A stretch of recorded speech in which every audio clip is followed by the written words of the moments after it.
안녕하세요. 한의사 강용혁입니다. 예전에는 자연재해나 영양 부족 이런 점들이 인간의 건강에 가장 위협적인 존재였습니다.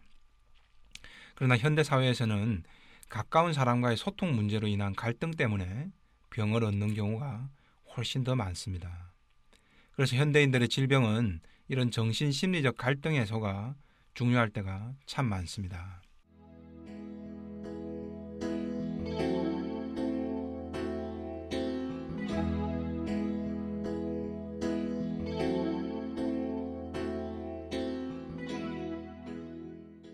50대 여성 A씨도 그런 예입니다. 이분은 불안, 초조, 우울 때문에 공황장애가 왔습니다. 갑자기 팔다리에 힘이 쫙 빠지고 숨이 안 쉬어져서 죽을 것 같은 불안감을 느낍니다. 특이한 건 집에서만 이런 증상이 생긴다는 겁니다. 같은 공황장애라도 어떤 분은 학교나 도서관에서만, 또 어떤 분은 버스나 지하철에서 잘 발생합니다. 또 어떤 분은 가족들과 있을 때 잘 나타나고, 어떤 분은 가족과 떨어질 때만 발작이 나타나기도 합니다. 우연의 일치 같지만 진짜 원인을 분석하는 중요한 단서가 됩니다.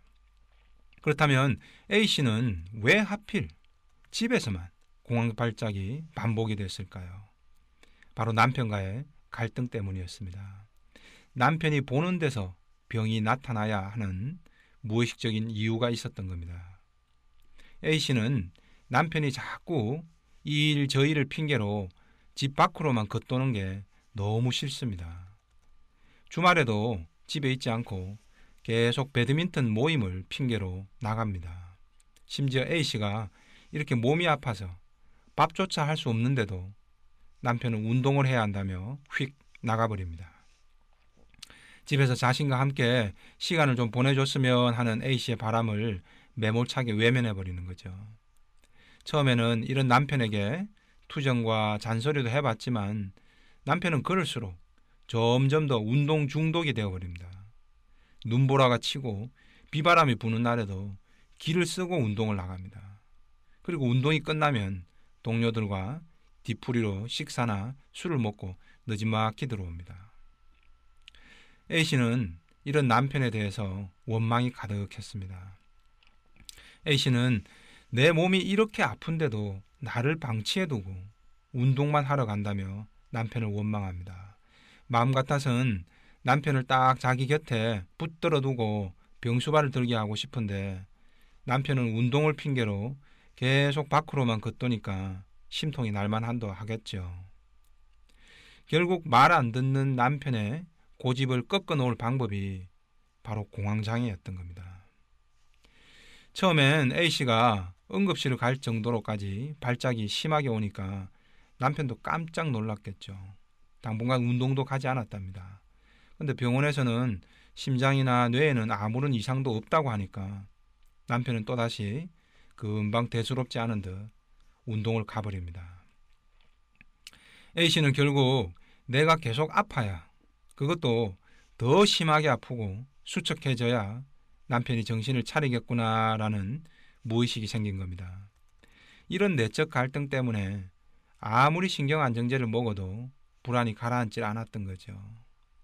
오히려 그 약마저 거부 반응이 생겨서 토하게 됩니다. 결국 A씨의 몸이 낫기 위해서는 남편에 대한 원망과 분노의 정서가 어떤 식으로든 새로운 탈출구를 좀 찾아야 합니다. 근데 A씨는 아내가 맨날 아픈데도 맨날 첫날 운동만 하러 다니는 이기적인 남편이 빨리 정신 차리고 나한테 잘해줘야 내 병이 낫는다, 이런 모순 속에 딱 갇혀 있습니다. 그런데 남편은 A씨 말대로 천성이 그런 건지 도대체 바뀌질 않는답니다.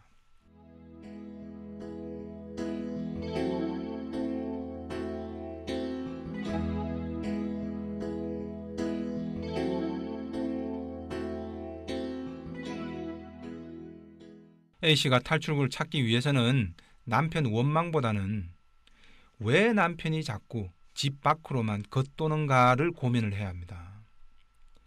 집에만 붙어 있는 게 옳은 건데 왜 자꾸 겉도냐, 모든 게 남편 인격이 못돼서 그런 거야 라고 해버리면 그 다음엔 답이 나오질 않습니다.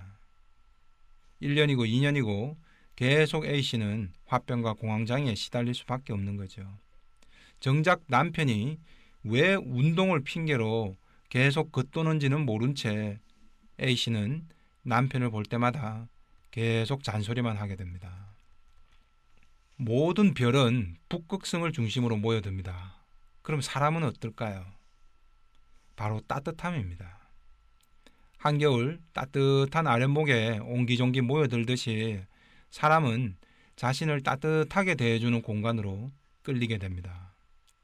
근데 A씨 남편은 집에 들어오면 마음이 편하지 않고 아내가 따뜻하지도 않습니다. 아내는 매일 요구사항만 잔소리로 늘어놓는다고 여기는 거죠. 아내가 다그치고 더 요구할수록 남편은 그를 구속으로만 여겨집니다. 결국 계속 운동을 핑계로 밖으로 겉돌게 된 겁니다. 젊어서는 남편이 하도 방구석에만 있는 것 같아서 제발 밖으로 나가 운동이라도 하라고 했답니다. 그런데 뒤늦게 아내의 강요 때문에 시작하게 된 배드민턴에 중독이 되어버린 거죠. 모든 중독은 회피 심리에서 발생합니다. 자신의 삶에서 도피하고 싶은 거죠. 남편은 무엇을, 왜 도피하고 싶어 하는가를 알아야 해결책이 나오는 겁니다. 바로 아내의 짜증과 잔소리에 담긴 차가움입니다. 그럴수록 남편은 자신을 조금이라도 더 따뜻하게 맞아주는 밖으로 도망치고 싶어집니다.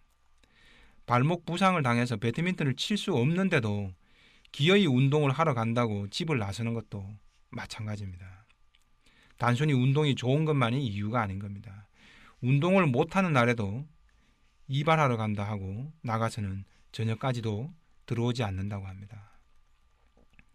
그럴수록 남편에 대한 미움 때문에 아내는 더욱 차갑게 바라보게 되고 남편이 들어올 때는 이미 짜증난 얼굴만 보이게 됩니다.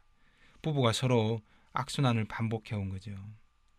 A씨는 하루 종일 남편이 언제 들어오나, 왜 내가 기다리는데 전화도 안 하나, 이건 나를 무시하고 나에 대한 배려가 눈꽃만큼도 없는 거 아닌가, 하루 종일 이런 생각만 하는 거죠.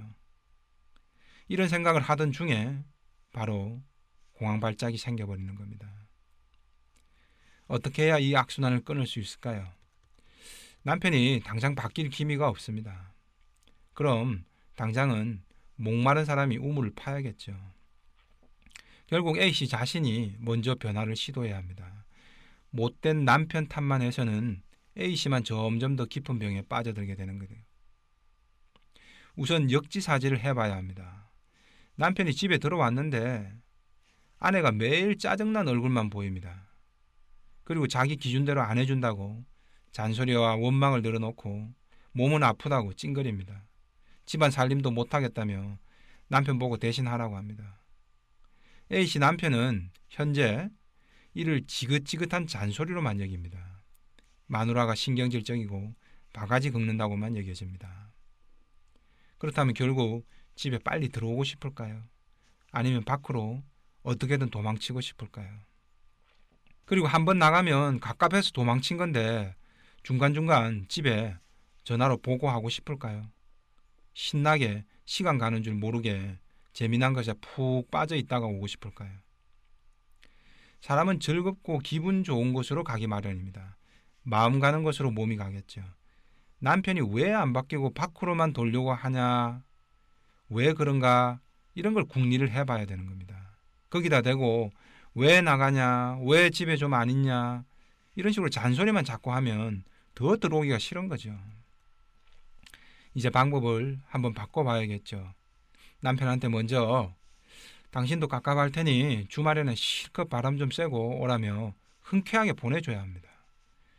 굳이 집안일 걱정하지 말고 운동하면 당신도 건강하고 스트레스도 풀고 좋은 거 아니냐.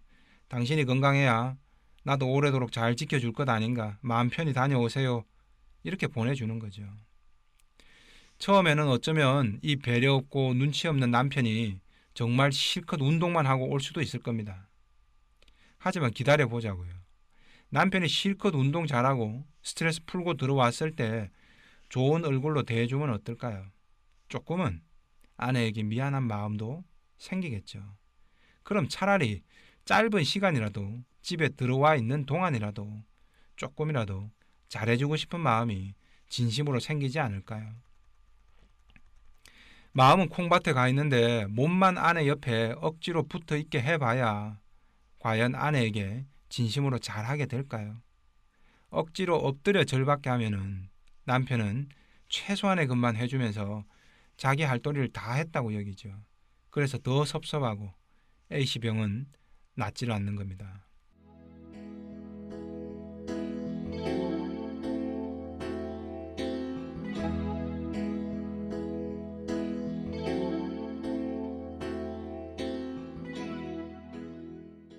이게 아이들도 마찬가지입니다. 사춘기가 되면서 아이들이 부모 자식 간의 갈등을 빚고 안 하던 일탈 행동들을 하는 경우들이 있습니다.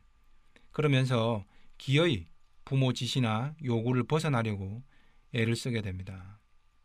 왜 부모 품을 벗어나려고 그토록 기를 쓸까요? 아이들도 집에 있어서 즐거우면 밖으로 잘 안 나가려고 합니다. 집에 들어오면 공부 못해도 부모가 아이들 따뜻한 얼굴로 잘 맞아주고 잘 다녀왔냐 하고 스킨십하고 그러면 아이들도 절대 밖으로 겉돌지 않습니다. 근데 공부 1, 2등을 해도 왜 이번에는 수학을 하나 틀렸냐, 100점을 못 받았냐, 너 이래가지고 의대 갈 수나 있겠냐, 엄마는 니들 학원비며 가입이며 되느라 힘들어도 참고 있는데 너는 엄마 자꾸 실망시킬래. 이런 식으로 가면 아이들 무의식에서는 언젠가 한번 크게 사고를 쳐버리고 싶다는 반발심이 생겨납니다. 그리고 한번 성적이 뚝 떨어진다든지 했을 때 바로 낙담해버리고 더 이상 주저앉아서 일어날 생각을 안 하게 되죠. 인터넷이나 스마트폰 중독 우울증으로 가버리게 됩니다.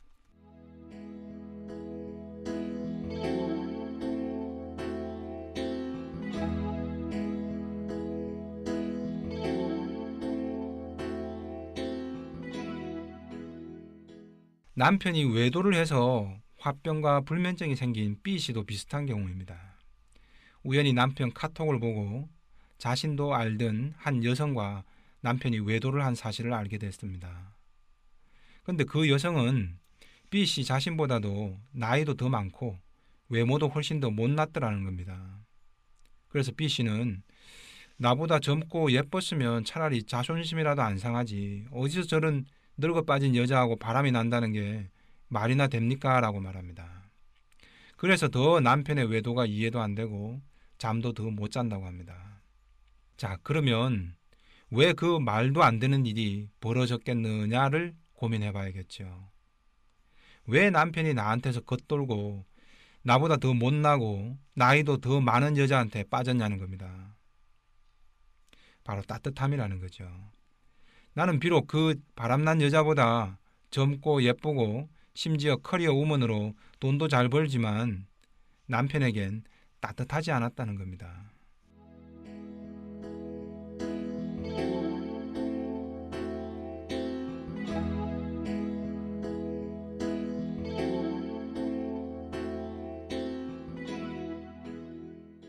아이도 어른도 사람은 항상 따뜻함이 있는 쪽으로 몸이 가기 마련입니다. 왜 자꾸 겉돌려고 하느냐 차가운 얼굴로 더 따지기보다는 과연 내 배우자와 내 아이들은 무엇이 차갑다고 느끼는 것일까를 고민해야 되는 겁니다. 밖으로 겉도는 가족을 향해서 나는 옳은데 너는 털려먹었다. 너는 왜 자꾸 옳지 않은 행동만을 하려고 하느냐 라고 소리쳐봐야 이상하게도 상대는 내가 옳다고 여기는 방향으로 돌아와 주질 않습니다. 사람은 옳고 그름의 기준만으로 사는 게 아니기 때문이죠. 때로는 옳고 그름의 기준을 다 포기하고 좋고 싫음의 문제가 더 중요한 겁니다. 의식적으로는 옳은 행동을 하고 그런 행동을 하면 안 된다는 것을 알지만은 무의식적으로는 옳은 것보다는 내가 좋은 것을 하고 싶거나 내가 하기 싫은 것을 피하고 싶은 욕구가 훨씬 더 강하기 때문이죠. 상대를 자꾸 내가 판단한 옳은 쪽으로만 옮겨 놓으려고 하면 더욱 더뎌질 때가 많습니다. 그럴수록 옳은 것보다는 상대가 좋아하는 것을 수용해 주는 쪽으로 가야 내 곁에서 멀리 떨어지지 않게 됩니다. 부부간에도 부모 자식 간에도 마찬가지겠죠. 이상 한의사 강용혁이었습니다.